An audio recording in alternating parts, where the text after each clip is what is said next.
회장님. 제 뒤에 가만 계세요. 절대 소리 내면 안 됩니다. 거실 구석, 벽 뒤에 숨어 죽음의 공포에 떨던 재벌 회장 강태준은 제 귀를 의심했습니다. 그의 앞을 가로막고 선 여자는 나까지만 해도 찻잔을 깨뜨려 온갖 구박을 듣던 26살 신입 하녀 서윤이었기 때문입니다. 뭐 하는 거야, 이서윤 씨. 당신 미쳤어? 저 사람들은 총을 들었다고. 태준의 비명 섞인 물음에도 그녀는 대답 대신 벽시계 속에 숨겨둔 소총을 능숙하게 장전했습니다. 차갑게 번뜩이는 눈빛과 한치의 흔들림 없는 사격 자세.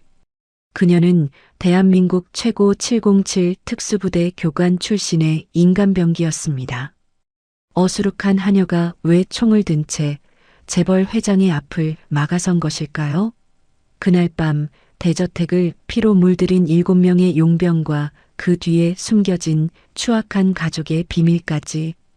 이야기 시작 전 구독과 좋아요를 눌러주신다면 여러분의 가족과 주변 사람 모두에게 건강과 행복한 기운을 전달하실 수 있을 거예요.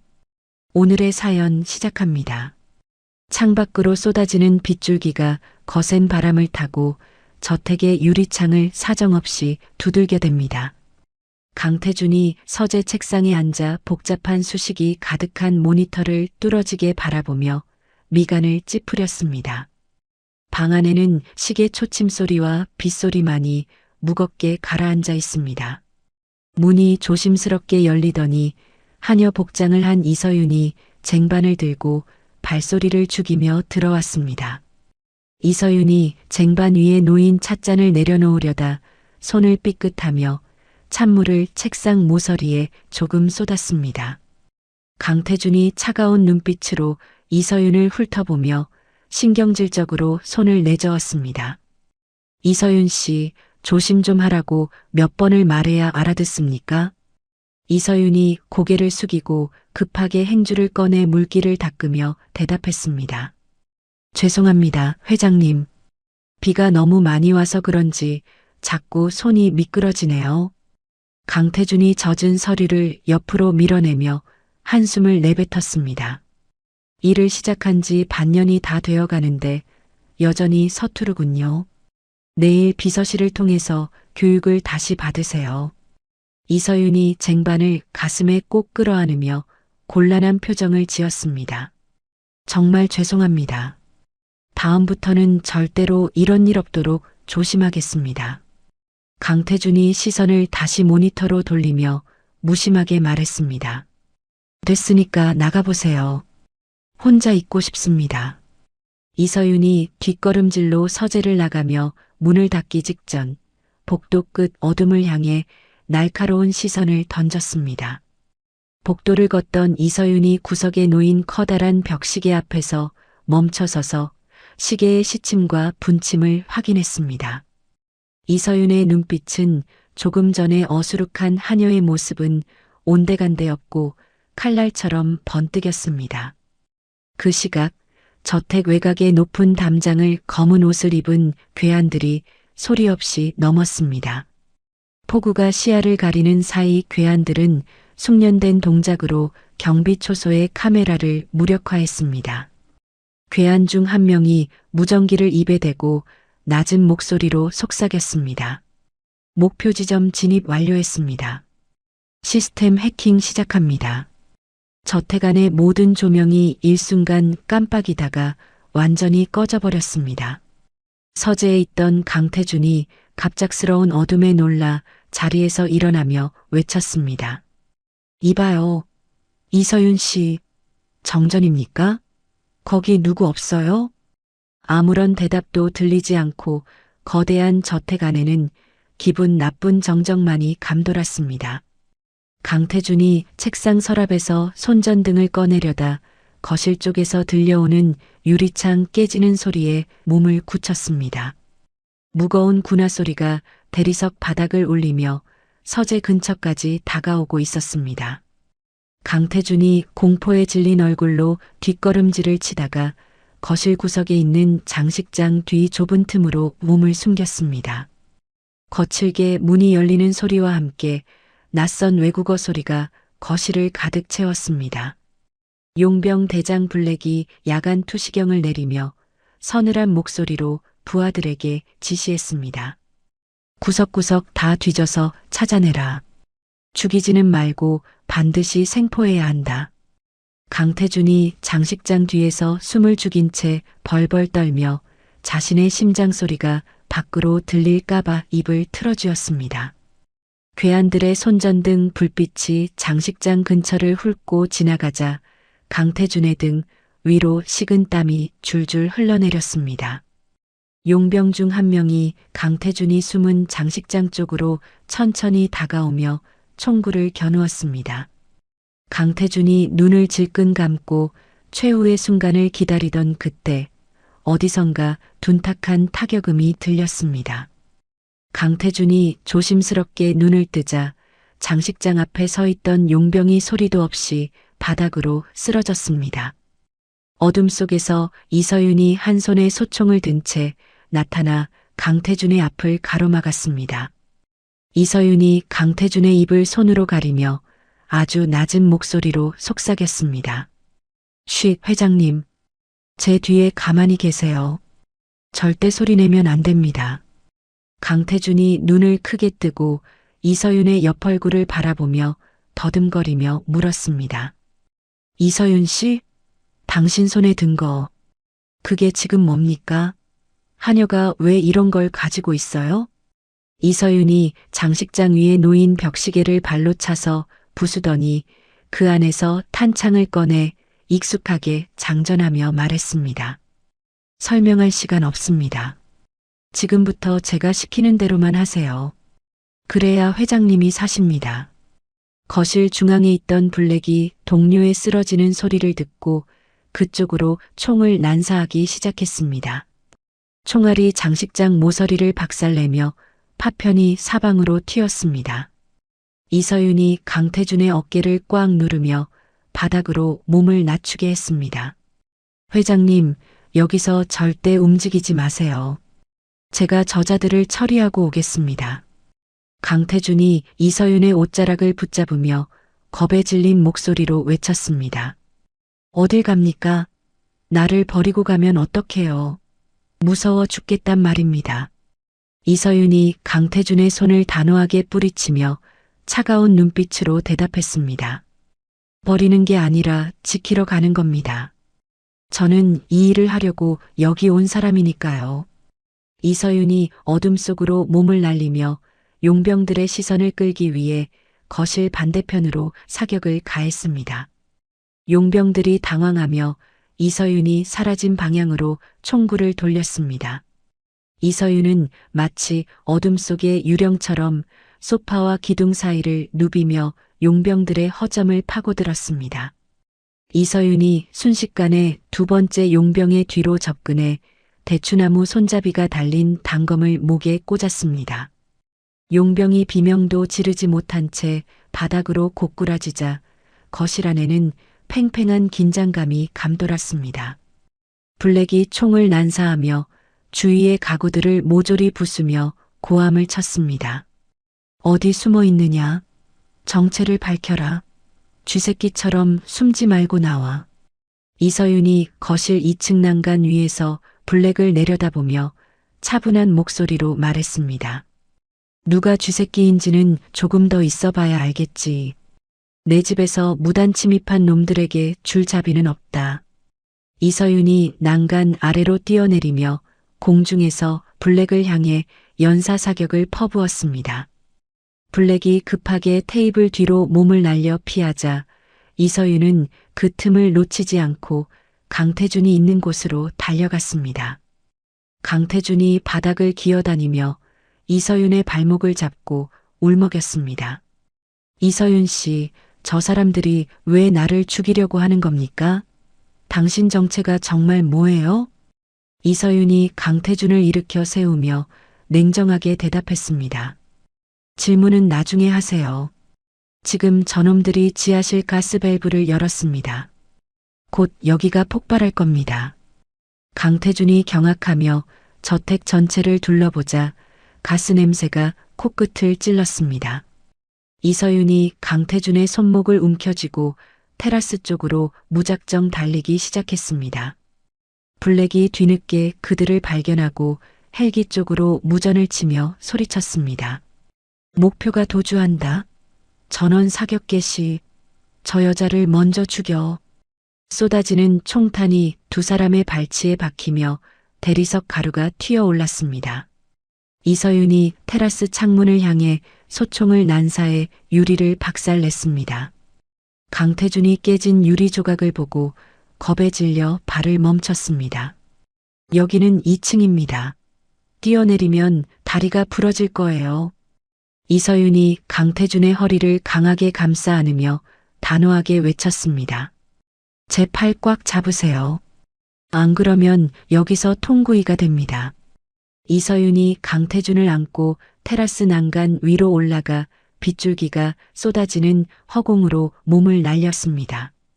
동시에 지하실에서 시작된 거대한 폭발이 저택의 1층을 집어삼키며 화염이 하늘 높이 솟구쳤습니다. 폭발음이 고막을 찢을 듯 울려 퍼졌고 저택의 지붕이 무너지며 불꽃이 비처럼 쏟아졌습니다. 강태준은 눈앞이 하얘지는 충격 속에서 오직 자신을 꽉 안은 이서윤의 체온만을 느꼈습니다. 정원 잔디밭 위로 굴러떨어진 두 사람은 한참을 구르다가 숲 가장자리 나무 밑에서 멈췄습니다. 강태준이 거친 숨을 몰아쉬며 뒤를 돌아보자 자신이 살던 집이 시뻘건 불길에 휩싸여 무너져 내리고 있었습니다. 이서윤이 비틀거리며 일어나 빗물에 젖은 머리카락을 뒤로 넘기며 소총을 다시 고쳐쥐었습니다. 회장님, 정신 차리세요. 아직 끝난 게 아닙니다.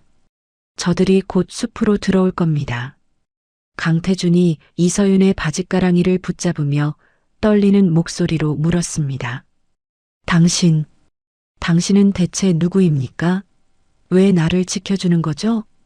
이서윤이 타오르는 저택을 차가운 눈으로 바라보며 대답했습니다. 저는 707 특수부대 출신 이서윤입니다. 돌아가신 아버님께서 회장님을 지키라고 보내신 사람입니다.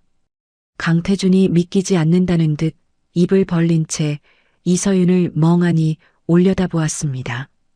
멀리서 용병들의 손전등 불빛이 숲속을 비추며 점차 다가오는 것이 보였습니다.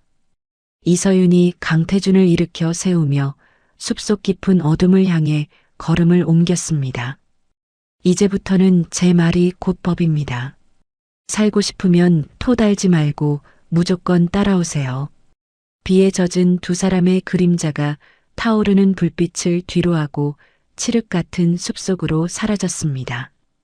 빗줄기가 조금씩 가늘어지기 시작했지만 숲속의 밤 공기는 얼음장처럼 차가웠습니다.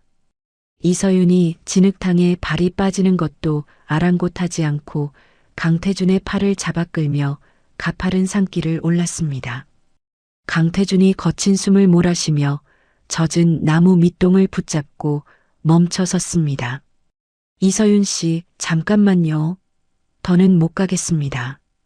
폐가 터질 것 같아요. 이서윤이 뒤를 돌아보며 강태준의 젖은 셔츠 깃을 거칠게 잡아당겼습니다. 지금 멈추면 죽는다고 말씀드렸죠? 저 아래 손전등 불빛 안 보입니까? 강태준이 아래쪽을 내려다보자 숲속 여기저기서 일렁이는 불빛들이 거미줄처럼 사방을 조여오고 있었습니다. 강태준이 겁에 질린 얼굴로 이서윤의 팔을 붙들며 다급하게 물었습니다.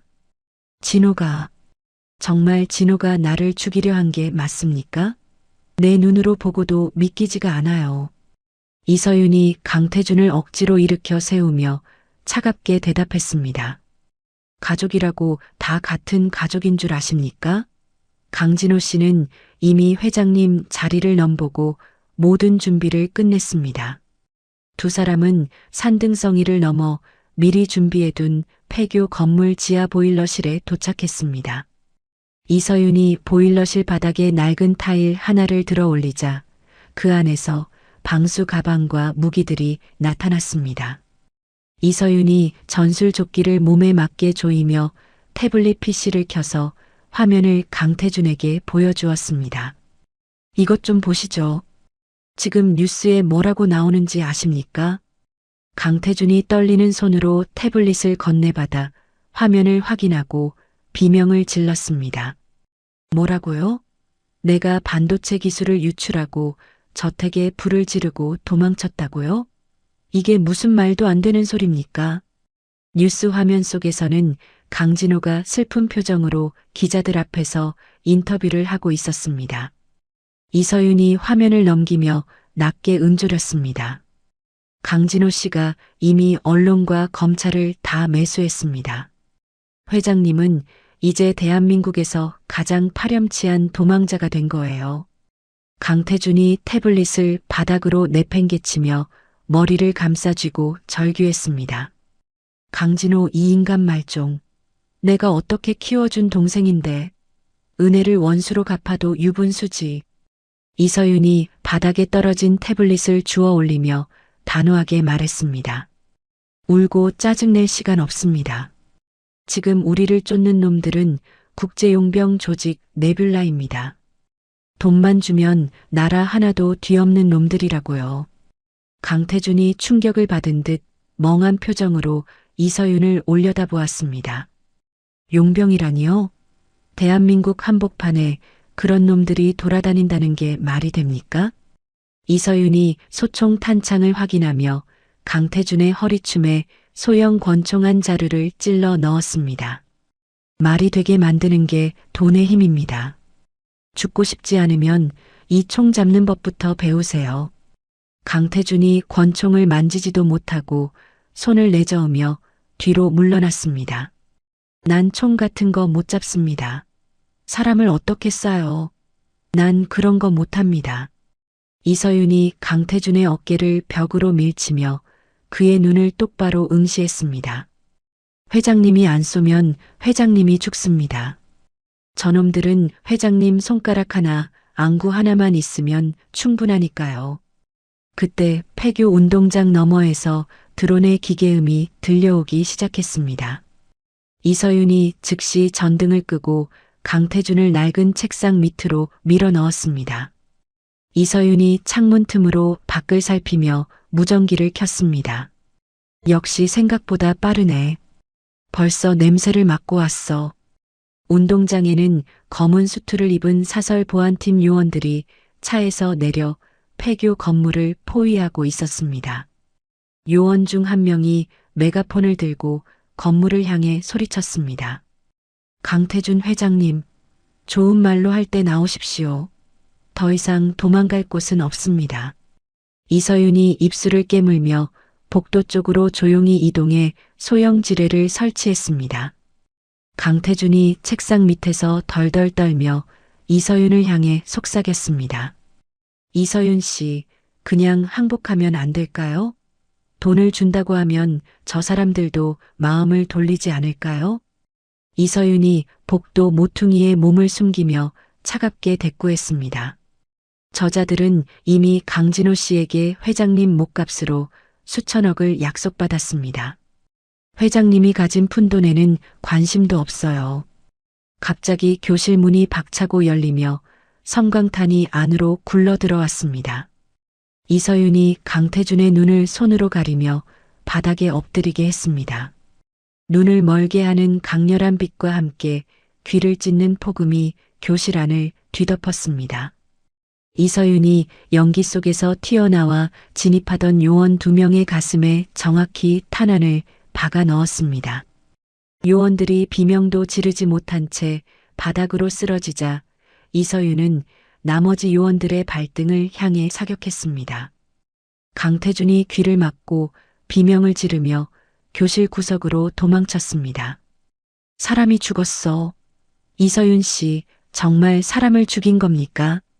이서윤이 빈 탄창을 갈아 끼우며 강태준의 팔을 잡아 끌고 복도로 나갔습니다.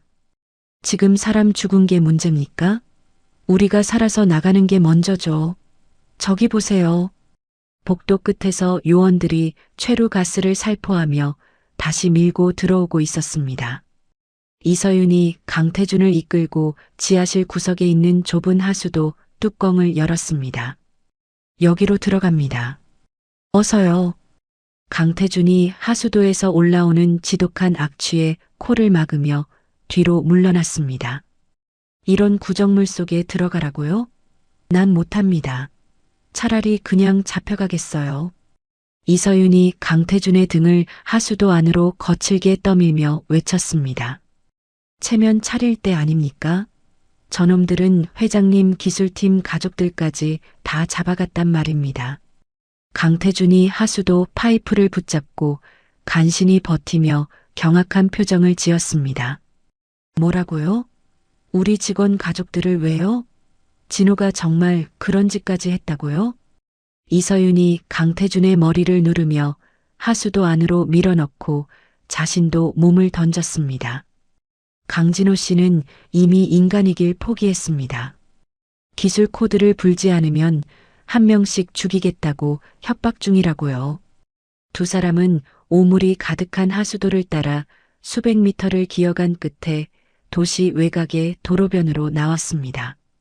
강태준이 도로 위로 올라오자마자 헛구역질을 하며 길가에 주저앉았습니다. 이서윤이 주위를 살피더니 갓길에 세워진 검은색 승용차 한 대를 발견했습니다. 이서윤이 권총 손잡이로 유리창을 부수고 운전석 문을 열어 배선을 직결했습니다. 회장님, 어서 타세요. 시간이 없습니다. 강태준이 엉금엉금 기어와 조수석에 올라타자마자 차가 굉음을 내며 출발했습니다.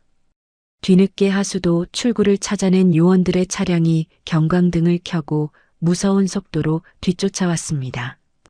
도로 위에서 긴박한 추격전이 벌어지고 총탄이 차 뒷유리를 박살냈습니다.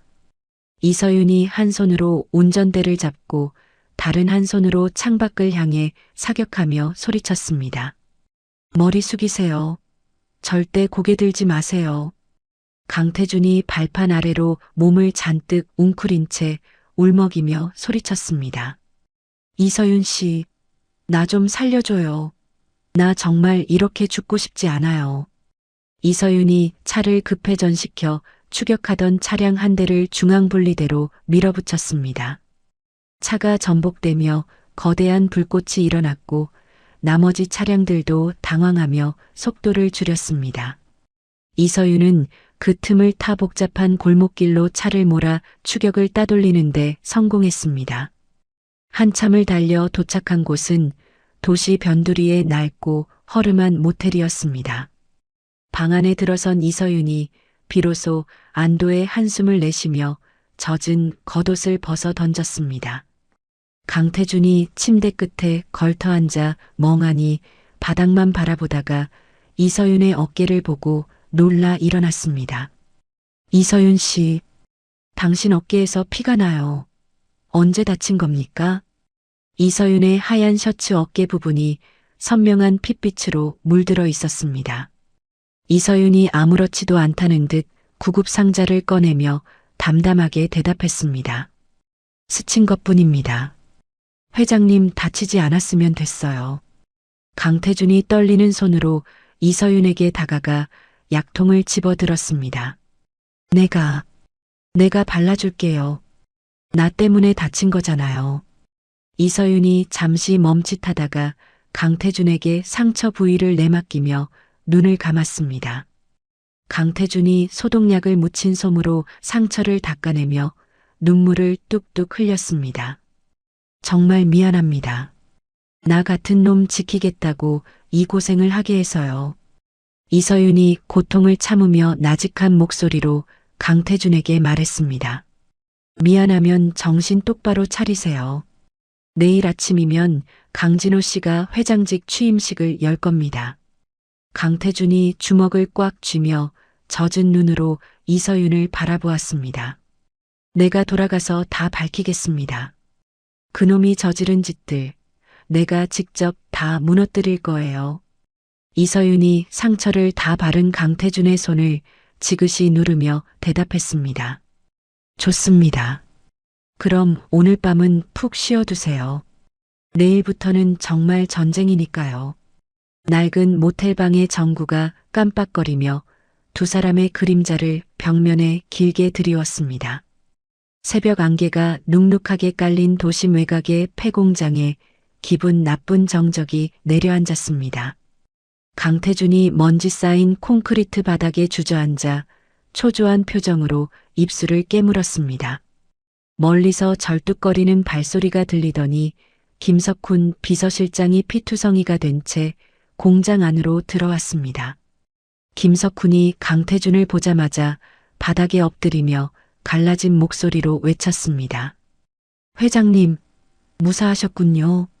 저 정말 죽는 줄 알았습니다. 강태준이 반가운 마음에 김석훈에게 달려가려다 이서윤의 강한 손길에 어깨가 붙잡혔습니다. 이서윤이 김석훈의 신발 밑창에 묻은 붉은 흙을 뚫어지게 바라보며 차갑게 말했습니다. 김석훈 실장님, 여기까지 어떻게 알고 오셨습니까? 이 근처에는 이런 붉은 흙이 나오는 지형이 전혀 없을 텐데요. 김석훈이 당황한 듯 시선을 피하며 바닥을 손으로 짚고 대답했습니다. 강진호 그놈들에게 고문을 당하다가 겨우 도망쳤습니다. 회장님께 가야 한다는 생각 하나로 정신없이 뛰었습니다.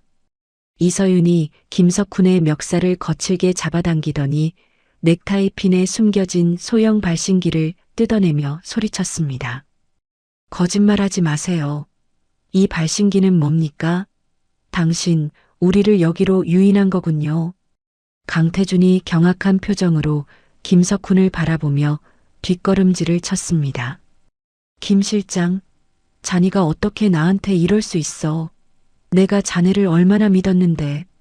김석훈이 얼굴을 일그러뜨리며 품 안에서 전술 라이플을 꺼내 강태준의 목에 들이밀었습니다.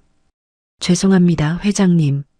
하지만 저도 살아야 하지 않겠습니까? 강진호 사장님이 제 가족들을 인질로 잡고 있습니다. 그때 공장 천장의 유리창이 깨지며 검은 옷을 입은 요원들이 레페를 타고 쏟아져 내려왔습니다. 요원들의 중심에 선박 중령이 권총을 이서윤에게 겨누며 서늘하게 말했습니다. 이서윤, 오랜만이다. 교관 시절에 내가 가르쳤던 수칙을 잊은 건 아니겠지? 인질이 잡히면 무기를 버려라. 이서윤이 이를 갈며 박중령을 노려보고 소총을 바닥에 천천히 내려놓았습니다. 박중령님, 국가의 검이라던 분이 고작 기업 경영권 싸움에 용병 노릇이나 하고 계십니까? 부끄럽지도 않으세요? 박중령이 흉터가 가득한 얼굴을 일그러뜨리며 낮은 목소리로 대답했습니다. 이건 단순한 경영권 싸움이 아니다. 강태준 회장이 가진 칩안에는 국가 안보와 직결된 데이터가 들어있어. 우리는 그걸 회수하러 온 거다. 강태준이 김석훈의 칼날이 목을 죄어오는 고통 속에서도 눈을 크게 뜨며 외쳤습니다. 국가 안보라니요? 내 반도체 칩이 왜 국가 안보와 상관이 있습니까? 이건 단순한 암호화 기술일 뿐이에요. 박중령이 코웃음을 치며 강태준에게 다가가서 차가운 눈빛으로 말했습니다. 너의 아버지가 실종되기 직전에 그 칩에 심어둔 게 뭔지 아직도 모르는 모양이군. 그건 전 세계 통신망을 한 번에 마비시킬 수 있는 마스터키다.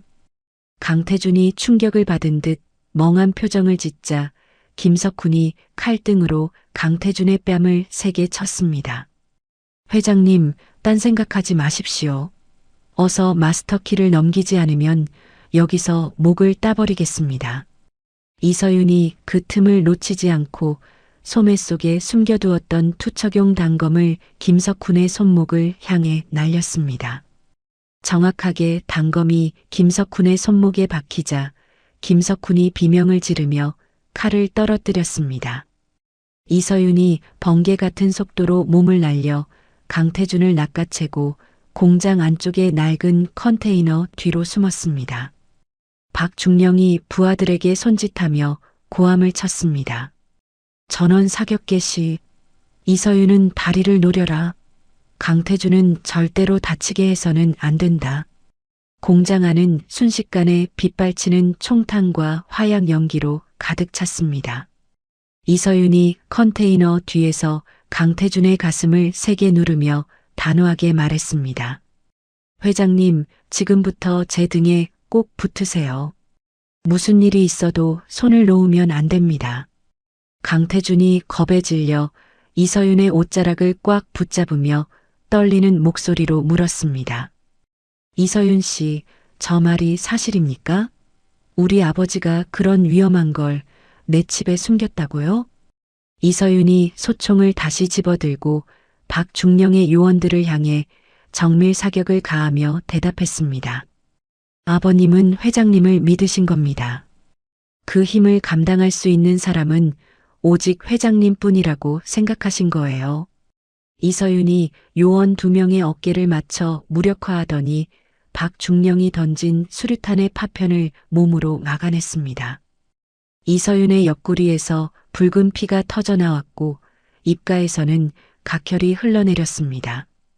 강태준이 경악하며 이서윤의 허리를 감싸 안고 울부짖었습니다. 이서윤 씨, 피가 너무 많이 나요.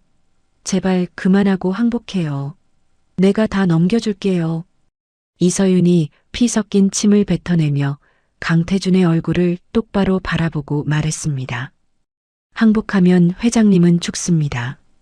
저들은 목적을 달성하면 증인을 남기지 않아요. 저를 믿고 뛰세요.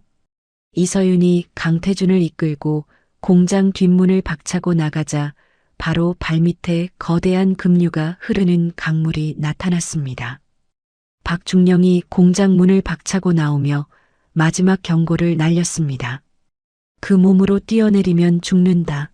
이서윤, 제발 스승의 말을 들어라. 이서윤이 박중령을 향해 가운데 손가락을 들어 보이며 비릿하게 웃었습니다. 당신 같은 스승은 둔 적 없습니다. 회장님, 숨 참으세요. 두 사람은 수십 미터 절벽 아래의 차가운 강물 속으로 망설임 없이 몸을 던졌습니다. 얼음장 같은 물속으로 가라앉는 순간 이서윤은 정신을 잃어가는 강태준의 팔을 자신의 허리에 감았습니다. 거센 물살이 두 사람을 집어삼키고 바위에 부딪히게 만들었지만 이서윤은 끝까지 손을 놓지 않았습니다. 이서윤이 자신의 팔을 날카로운 바위 틈새에 끼워 넣으며 강물에 떠내려가는 태준을 붙잡았습니다. 어깨뼈가 빠지는 듯한 극심한 고통이 밀려왔지만 이서윤은 신음 한마디 내뱉지 않고 버텼습니다. 한참 뒤 물살이 잔잔해진 강 하류의 모래사장으로 두 사람이 밀려 올라왔습니다. 강태준이 물을 토해내며 정신을 차리고 옆에 쓰러진 이서윤을 흔들었습니다. 이서윤 씨, 정신 좀 차려봐요. 제발 눈 좀 떠보란 말입니다. 이서윤은 창백해진 얼굴로 숨을 헐떡이다가 결국 의식을 잃고 조용히 눈을 감았습니다. 강태준이 이서윤의 차가운 손을 잡고 주변의 마른 나뭇잎을 긁어 모아 그녀의 몸을 덮어주었습니다. 미안합니다. 정말 미안해요. 나 때문에 당신이 죽게 생겼어요. 누구 없어요. 제발 도와주세요. 강태준이 숲을 향해 처절하게 소리를 질렀지만 돌아오는 것은 차가운 산울림뿐이었습니다. 그때 숲 저편에서 전조등 불빛이 번쩍이더니 낡은 트럭 한 대가 거친 엔진 소리를 내며 다가왔습니다. 트럭에서 내린 노인이 안경을 고쳤으며 강태준과 이서윤을 살피고 혀를 찼습니다. 이거 정말 큰일 났구먼. 서윤이가 나한테 연락하더니 결국 이 꼴이 됐어. 강태준이 노인의 바짓가랑이를 붙잡으며 애원하듯 말했습니다. 누구신지 모르겠지만 제발 이 사람 좀 살려주세요. 제발요. 노인이 강태준을 부축해 트럭 짐칸에 태우며 무뚝뚝하게 대답했습니다. 조용히 하고 타기나 하세요. 서윤이가 죽기 전엔 절대로 안 죽을 테니까. 트럭은 자갈길을 덜컹거리며 숲속 깊은 곳으로 빠르게 사라졌습니다. 안가에 머무른 지 사흘째 되는 날 아침, 이서윤이 무거운 눈꺼풀을 간신히 들어 올렸습니다. 침대 옆에 앉아 꾸벅꾸벅 졸던 강태준이 인기척에 놀라 눈을 번쩍 뜨며 이서윤의 이마에 손을 얹었습니다. 이서윤 씨, 정신이 좀 듭니까? 내 목소리 들려요? 이서윤이 갈라진 목소리로 대답하며 상체를 일으키려다 어깨의 통증에 미간을 찌푸렸습니다. 회장님, 왜 아직 여기 계십니까? 잠시라도 눈 좀 붙이시라니까요. 강태준이 이서윤의 어깨를 조심스럽게 누르며 젖은 수건을 대야에 담갔습니다. 나 때문에 죽을 뻔한 사람을 두고 내가 어떻게 잠을 잡니까? 이서윤 씨 몸이 이 지경이 됐는데. 이서윤이 침대 헤드에 몸을 기대며 강태준의 수척해진 얼굴을 뚫어지게 바라보았습니다. 회장님, 이제 도망치는 건 그만하겠습니다. 강진호 사장이 본사를 점령하고 기술을 팔아치우려 하고 있어요. 강태준이 젖은 수건을 짜며 이서윤의 손등 위에 얹고 비장한 목소리로 말했습니다. 나도 같은 생각입니다. 이서윤 씨가 다치는 걸 보면서 깨달았어요. 내가 직접 나서지 않으면 이 비극은 끝나지 않는다는 거요. 그때 방 안으로 들어온 노아가 태블릿 화면을 두 사람 앞에 내밀며 외쳤습니다. 서윤아 회장님, 드디어 아버님이 남기신 메시지를 복원했습니다. 이것 좀 보세요. 화면 속에는 실종된 강태준의 아버지가 엄숙한 표정으로 비밀 금고의 위치를 설명하고 있었습니다. 태준아, 본사 지하에 있는 내 비밀 금고는 너의 홍채와 서윤이가 가진 특수 열쇠가 동시에 있어야만 열 수 있단다. 강태준이 떨리는 목소리로 노아를 바라보며 물었습니다. 본사 지하라고요? 거기는 지금 강진호의 용병들이 깔려 있을 텐데 어떻게 들어갑니까? 이서윤이 침대 옆에 놓인 권총을 집어들며 강태준에게 눈짓을 보냈습니다. 방법이 있습니다. 회장님, 오늘부터 제 훈련을 견디셔야 할 겁니다. 적어도 제 뒤에서 발은 맞출 줄 알아야 하니까요. 이후 사흘 동안 강태준은 노아의 안가 뒷뜰에서 이서윤에게 혹독한 호신술과 사격술을 배웠습니다. 이서윤이 강태준의 자세를 교정해주며 날카로운 목소리로 소리쳤습니다. 회장님, 팔에 힘 빼지 마세요. 적은 회장님이 부자라고 봐주지 않습니다. 강태준이 땀을 비오듯 흘리면서도 다시 총구를 겨누며 대답했습니다. 알고 있습니다. 이 정도 고통은 저택이 불탈 때 느꼈던 공포에 비하면 아무것도 아니에요. 작전 당일 두 사람은 푸른색 작업복을 입고 대양 반도체 본사의 청소 대행업체 직원으로 완벽하게 위장했습니다. 이서윤이 청소 카트 밑바닥에 숨겨둔 소총을 확인하며 강태준에게 속삭였습니다. 회장님, 지금부터는 제가 시키는 대로만 움직이세요. 눈 마주치지 말고 고개 숙이시고요. 강태준이 카트를 밀며 긴장한 목소리로 대답했습니다. 알겠습니다. 이서윤 씨만 믿고 갈게요. 오늘 모든 걸 끝내버립시다. 두 사람은 노아의 해킹 도움으로 보안 검색대를 무사히 통과하여 지하 서버실 입구에 도착했습니다. 이서윤이 복도 모퉁이에서 나타난 경비원의 목을 순식간에 제압하며 강태준에게 손짓했습니다. 지금입니다.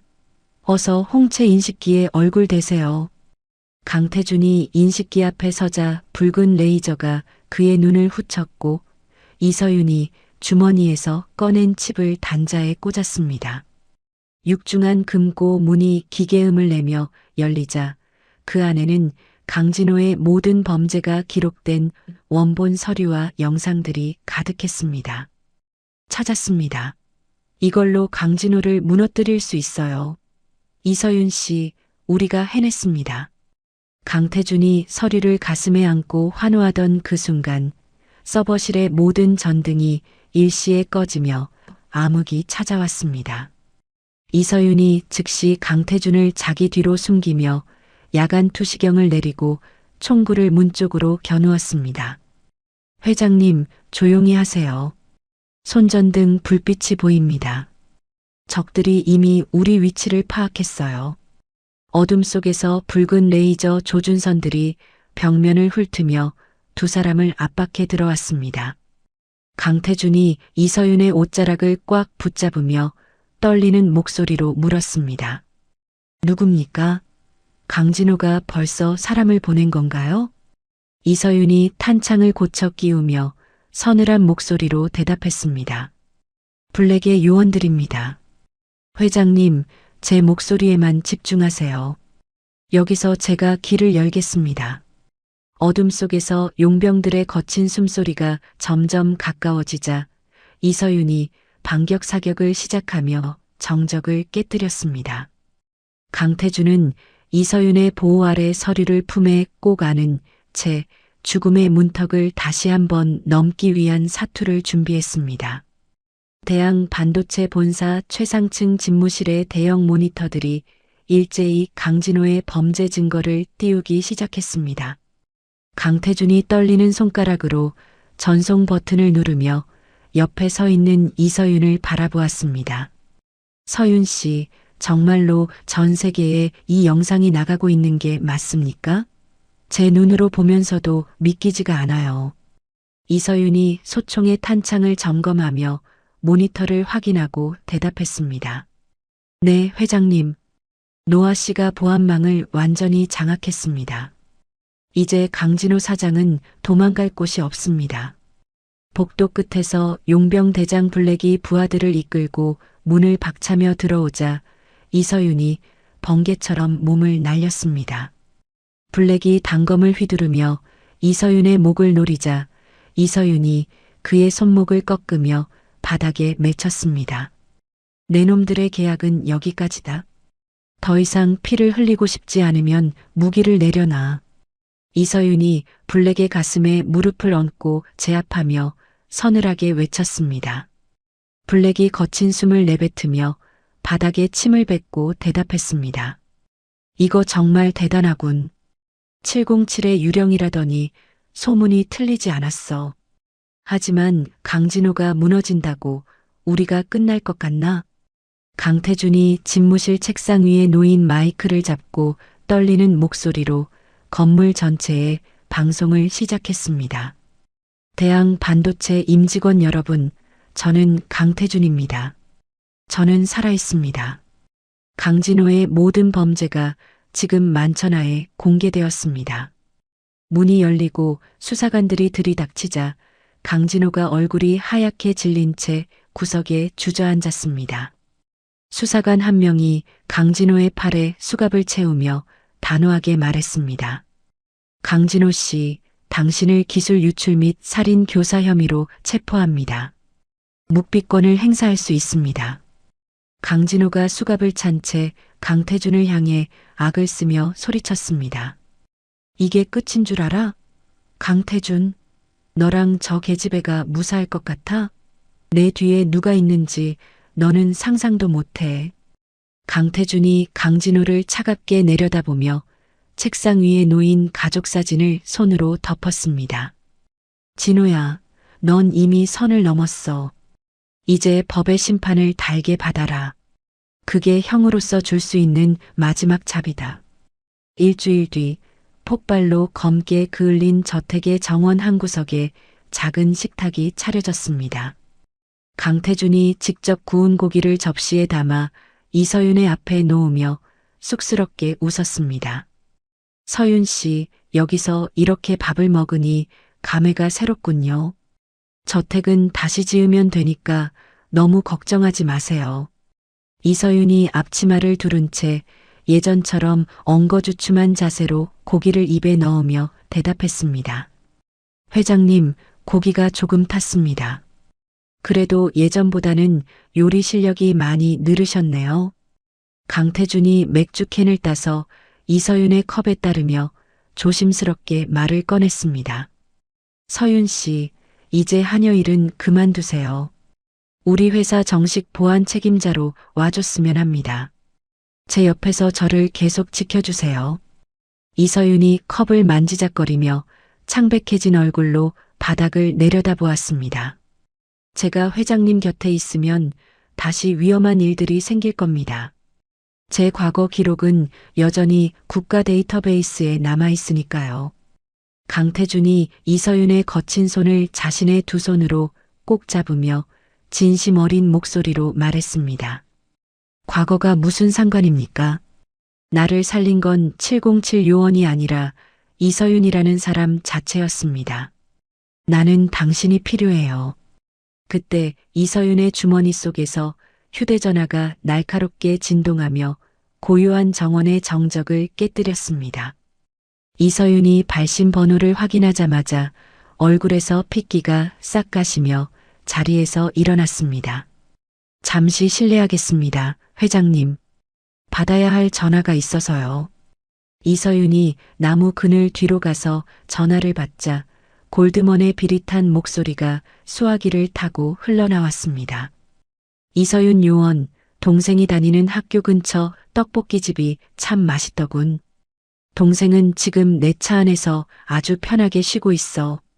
이서윤이 주먹을 꽉 쥐며 손톱이 손바닥을 파고들 정도로 힘을 주어 대답했습니다. 내 동생은 건드리지 마. 네가 원하는 게 뭐야? 마스터 키가 필요하면 내가 직접 가져다 줄게. 골드먼이 낮은 웃음소리를 내며 서늘하게 대답했습니다. 좋은 자세야. 오늘 밤 12시까지 항구로 와라. 강태준한테 알리면 내 동생의 손가락부터 하나씩 배달될 줄 알아.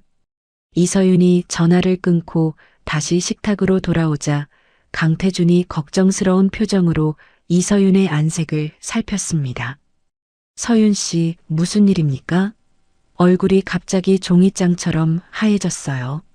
누구랑 통화한 거예요? 이서윤이 억지로 미소를 지으며 아무렇지도 않다는 듯 고기를 다시 집어들었습니다. 아무것도 아닙니다, 회장님. 고향 친구가 안부 전화를 한 거예요. 이제 그만 들어가시죠. 그날 밤 이서윤이 검은색 전술복으로 갈아입고 저택 뒷문을 나설 때 강태준의 비서진들이 길을 막아섰습니다. 강태준이 어둠 속에서 나타나 텔레비전을 켜며 차가운 목소리로 이서윤을 불렀습니다. 서윤 씨, 지금 뉴스 좀 보세요. 강진호가 감옥에서 무슨 짓을 했는지 알아야겠습니다. 뉴스 화면에서는 이서윤의 얼굴과 함께 그녀가 과거 특수부대 시절 저질렀다는 조작된 살인 기록들이 쏟아지고 있었습니다. 앵커가 심각한 표정으로 원고를 읽으며 이서윤을 흉악한 인간병기로 묘사했습니다. 대양 반도체 강태준 회장을 보호하던 여성이 알고 보니 국제적인 살인 병기라는 충격적인 제보가 들어왔습니다. 이서윤이 허탈한 듯 소총을 바닥으로 떨어뜨리며 강태준을 향해 고개를 떨구었습니다. 회장님, 저들은 멈추지 않을 겁니다. 제가 여기 있으면 회장님과 회사까지 모두 무너질 거예요. 강태준이 텔레비전을 끄고 이서윤에게 다가가 어깨를 꽉 잡으며 단호하게 말했습니다. 세상이 뭐라고 하든 나는 상관없습니다. 지금 당장 변호인단을 꾸려서 대응할 테니 어디 가지 마세요. 하지만 건물 밖에는 소식을 듣고 몰려온 주주들과 시민들이 서윤의 퇴출을 요구하며 소란을 피우고 있었습니다. 이서윤이 강태준의 손을 뿌리치고 경찰서로 자수하러 가기 위해 차에 올라탔습니다. 미안합니다, 회장님. 제 문제는 제가 해결해야 해요. 더 이상 민폐 끼치고 싶지 않습니다. 강태준이 조수석에 올라타며 안전벨트를 매고 이서윤을 똑바로 바라보았습니다. 혼자 가게 두지 않겠다고 말했을 텐데요. 갑시다. 내가 당신 증인이 되어줄게요. 차가 정문을 나서며 취재진을 따돌리고 한적한 교차로에 진입했을 때였습니다. 반대편 차선에서 전조등을 끈 채 대기하던 거대한 덤프트럭이 굉음을 내며 두 사람의 차량을 향해 돌진했습니다. 강태준이 비명을 지르며 이서윤의 몸을 감싸 안았고 쇠가 찢겨나가는 굉음이 밤 공기를 가득 채웠습니다.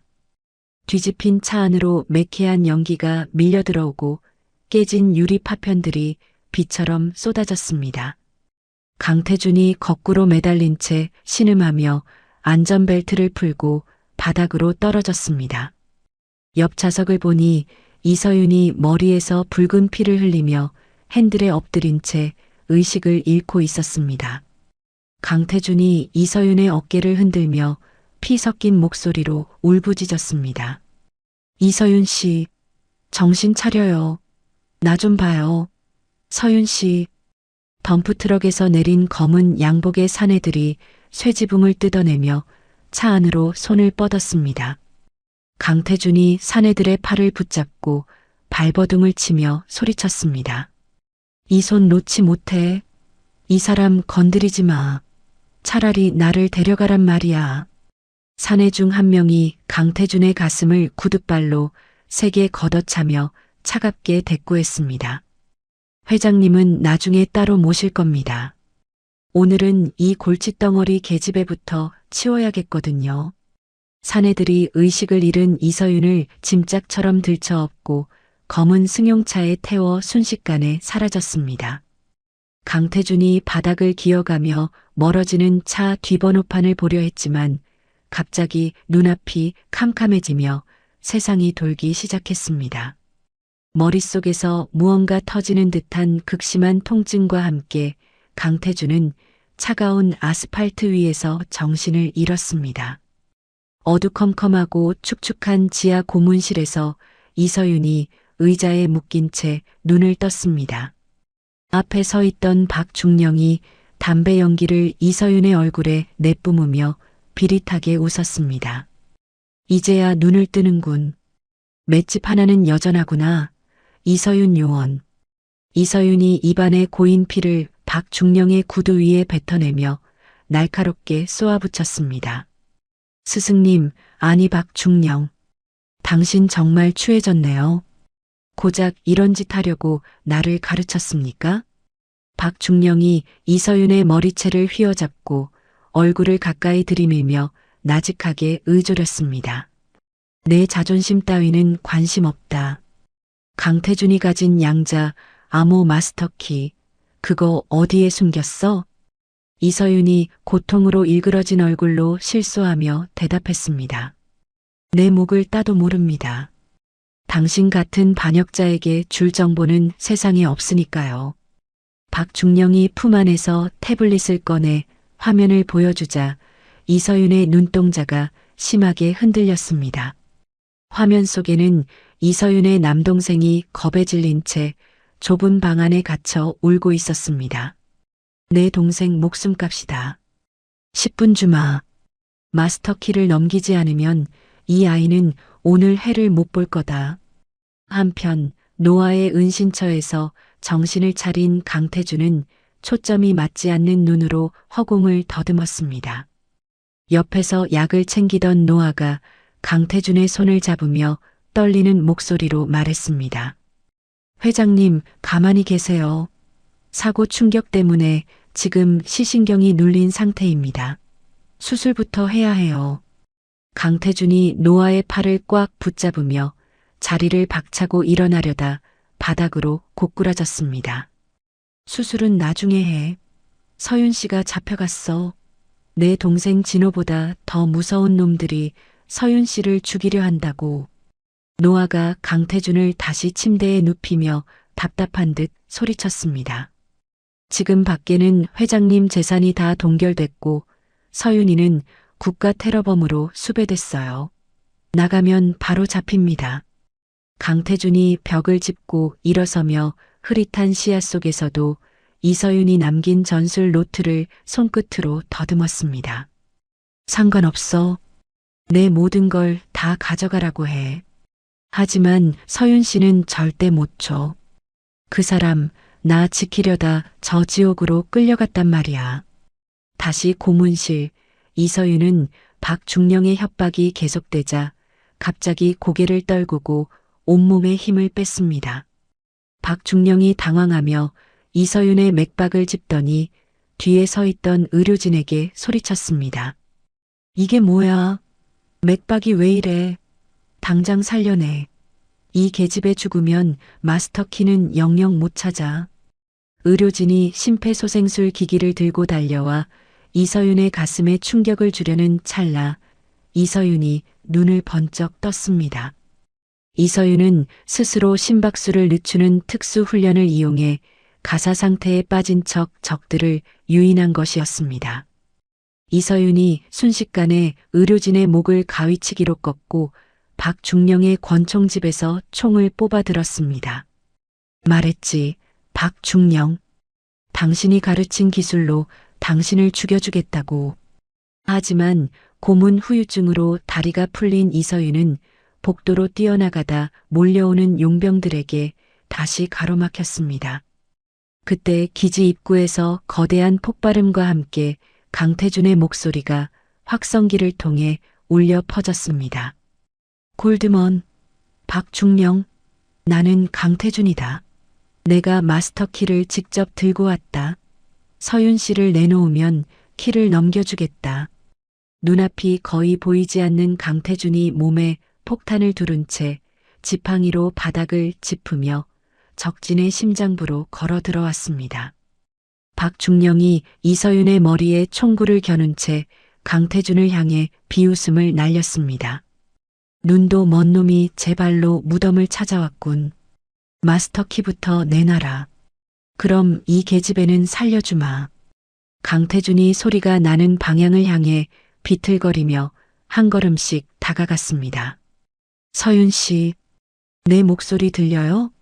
미안해요. 내가 너무 늦었죠. 이서윤이 눈물을 흘리며 강태준을 향해 절규하듯 소리쳤습니다. 회장님, 오지 마세요. 저놈들은 키만 받으면 우리 둘 다 죽일 거예요. 어서 도망가세요. 강태준이 품 안에서 해킹 장치를 꺼내 스위치를 누르자 기지 전체의 전등이 폭발하며 암흑이 찾아왔습니다. 강태준이 어둠 속에서 오직 이서윤의 목소리만을 이정표 삼아 바닥을 기어갔습니다. 안 가요. 당신 두고는 절대 안 가. 우리 같이 여기서 나가기로 했잖아요. 암흑 속에서 총성이 빗발치고 기지 자폭 장치의 붉은 경고등이 요란하게 돌아가기 시작했습니다. 강태준이 마침내 이서윤의 거친 손을 찾아내 꼭 잡으며 그녀의 품에 머리를 기댔습니다. 무너져 내리는 천장 아래서 두 사람은 서로를 꽉 안은 채 다가오는 거대한 어둠을 마주했습니다. 폭발의 진동으로 지하 기지의 천장이 갈라지며 거대한 돌덩어리들이 두 사람의 머리 위로 사정없이 쏟아졌습니다. 회장님, 저기 폐기물 처리관으로 뛰어야 합니다. 어서 제 허리를 꽉 잡으세요. 이서윤이 무너지는 천장을 가리키며 다급하게 외쳤습니다. 죽어도 같이 죽고 살아도 같이 사는 겁니다. 서윤 씨, 절대 손 놓지 마세요. 강태준이 이서윤의 팔을 부서져라 움켜쥐며 대답했습니다. 자, 이제 숨 크게 참으세요. 지금 바로 나갑니다. 이서윤이 강태준을 가슴에 안고 어두운 구멍 속으로 망설임 없이 몸을 던지며 소리쳤습니다. 두 사람은 좁고 가파른 배수관을 타고 미끄러져 내려가 기지 밖의 풀숲으로 힘차게 튕겨져 나갔습니다. 이서윤 교관님을 건드리는 놈들은 오늘 다 죽을 줄 알아라. 과거 이서윤에게 훈련받았던 특수부대 대원이 용병의 가슴을 걷어차며 외쳤습니다. 늦어서 정말 죄송합니다. 저희가 남은 상황을 확실하게 정리하겠습니다. 707분대장이 이서윤 앞에 무릎을 꿇고 경례를 하며 말했습니다. 노아 씨, 전 세계 모든 전광판에 박중령의 추악한 얼굴과 영상을 띄우세요. 당장요. 강태준이 위성 전화를 입에 대고 가쁜 숨을 몰아쉬며 명령했습니다. 연결됐습니다. 회장님, 이제 온 세상이 이 추악한 진실을 실시간으로 보게 될 겁니다. 노아가 안가에서 키보드를 미친 듯이 두드리며 대답했습니다. 이럴 수는 없어. 이건 말도 안 되는 함정이다. 박중령이 대형 스크린에 나오는 자신의 범죄 영상을 보며 비명을 질렀습니다. 당신이 판 함정에 당신이 스스로 빠진 거야. 박중령. 강태준이 흐릿한 눈으로 박중령이 서 있는 쪽을 향해 온 힘을 다해 소리쳤습니다. 박중령은 몰려오는 군 병력을 피해 숲속 절벽 끝으로 도망쳤으나 이미 퇴로는 차단된 상태였습니다. 서윤아, 제발 예정을 생각해서 한 번만 받아오. 내가 정말 잘못했다. 박중령이 절벽 끝에서 무릎을 꿇고 비굴하게 애원하며 말했습니다. 군인의 명예를 돈에 판 당신에게 줄 자비는 더 이상 없습니다. 잘 가세요. 이서윤이 차가운 눈빛으로 총구를 박중령의 심장에 고정하며 대답했습니다. 박중령은 허탈한 웃음을 짓다가 스스로 절벽 아래에 짙은 어둠 속으로 몸을 던져 최후를 맞이했습니다. 도심의 가장 큰 병원 VIP 병실에는 정정만이 감돌았고 강태준의 눈가에는 하얀 붕대가 칭칭 감겨 있었습니다. 회장님, 수술은 아주 성공적으로 끝났으니 이제 천천히 눈을 뜨셔도 됩니다. 의사가 차트를 확인하며 부드러운 목소리로 말했습니다. 서윤 씨. 서윤 씨는 어디 있습니까? 그 사람은 무사한 건가요? 강태준이 눈을 뜨자마자 이서윤의 안부부터 떨리는 목소리로 물었습니다. 저 바로 여기 있어요. 이제 아무 데도 안 가고 회장님 곁에만 꼭 붙어 있을게요. 이서윤이 강태준의 거친 손을 두 손으로 잡고 눈물을 흘리며 대답했습니다. 고마워요, 서윤 씨. 내 세상을 다시 볼 수 있게 해줘서 정말 고맙습니다. 강태준이 이서윤을 품에 꼭 끌어안으며 벅차오르는 목소리로 말했습니다. 제주도의 푸른 바다가 한눈에 내려다 보이는 절벽 위 마당에 고소한 고기 굽는 냄새가 진동합니다. 강태준이 땀을 뻘뻘 흘리며 바비큐 그릴 앞에서 집게를 휘두르다 연기 때문에 연신 헛기침을 내뱉었습니다. 이서윤이 시원한 옷차림으로 다가와 강태준의 손에서 집게를 뺏으며 밝게 웃었습니다. 회장님, 불 조절은 제가 한다고 몇 번을 말씀드려요. 고기가 다 타서 검은 숯이 되겠어요. 강태준이 소매로 이마에 땀을 닦으며 멋쩍은 표정으로 뒤로 물러나 말했습니다. 서윤 씨에게 맛있는 저녁을 대접하고 싶어서 그랬죠. 요리라는 게 경영보다 훨씬 어렵네요. 이서윤이 능숙하게 고기를 뒤집으며 바다 너머 수평선을 바라보고 대답했습니다. 경영은 사람의 마음을 움직이는 거지만 요리는 불의 마음을 움직여야 하거든요. 그래도 정성은 가득 느껴지네요. 강태준이 시원한 맥주 캔을 따서 이서윤의 입가에 가져다 대며 다정한 목소리로 물었습니다. 오늘 체육관 아이들과 수업은 어땠습니까? 다들 서윤 씨를 무서운 호랑이 선생님이라고 부르던데요. 이서윤이 맥주를 한 모금 마시고 목을 축이며 즐겁다는 듯이 대답했습니다. 요즘 아이들이 얼마나 영악한지 몰라요. 제가 조금만 엄하게 해도 금방 애교를 부려서 마음이 약해진다니까요. 마당 한 구석에서 태블릿을 두드리던 노아가 안경을 고쳤으며 두 사람을 향해 툴툴거렸습니다. 여기 보안 시스템은 내가 세계 최고 수준으로 맞춰놨으니까 걱정하지 마세요. 그나저나 고기는 언제 다 익습니까? 강태준이 노아의 접시에 잘 익은 고기 한 점을 올려주며 장난스럽게 말했습니다. 노아 씨는 여전히 성격이 급하시군요. 우리 처남줄 고기부터 챙겨줘야 하니까 조금만 기다리세요.